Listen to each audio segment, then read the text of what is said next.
እንዴት ናችሁ? ዛሬ ማሳያችሁ እንዴት አድርገን ስክሪንሻት ረዘም ያለ ስክሪንሻት ማንሳት እንደምንችል ነው። አንዳንዴ በዛ ያለ ጽሁፍ ወይም ደግሞ በዛ ረዘም ያለ ቴክስትን ስክሪንሻት ማድረግ ስንፈልግ በተለያየ ማንሳት ነው እንጂ ቀጥታ አንድ ላይ ማንሳት ስለማንችል አሁንም ማሳያችሁ እንዴት አድርገን በአንድ ጊዜ ረዘም ያሉ ጽሁፎችን አንድ ላይ ስክሪንሻት እንደምናነሳ ነው። አሁን እንደዚህ ለምሳሌ እዚህ የምታዩት ጽሁፍ አለ።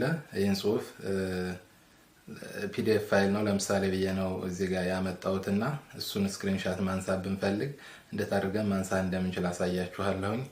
አሁን ስክሪንሻት ኖርማል እንደምናነሳው ስክሪንሻት እናነሳለን ስልካችን ላይ። ስክሪንሻት ካነሳን በኋላ እንደዚህ ወርታች ዳውን አሮ ምልክት ይመጣል። እቺን እንጫናታለን። የምንፈልገውን ያክል ጊዜ እየተጫነ ወርታሽ እንሄዳለን ማለት ነው። ለምሳሌ ተወሰነ ጊዜ ላንሳው። እንደዚህ ካረግነ በኋላ ፕሮሰስ አድርጎ ራሱ እስኪጨርስ እንተዋለን። እንደዚህ አድርጎ ከጨረሰ በኋላ ያነሳነው ስክሪንሻት እንከፍተዋለን።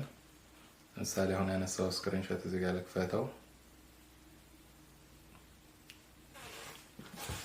እንደዚህ ስናነሳው እዚህ ጋር እንደምታዩት ስክሪንሻቱ እንደዚህ ነው ይመጣልናል። ምናልባት ረዘም ያለ ስክሪንሻት ካነሳችሁ በትንሹ ነው የሚሆነው።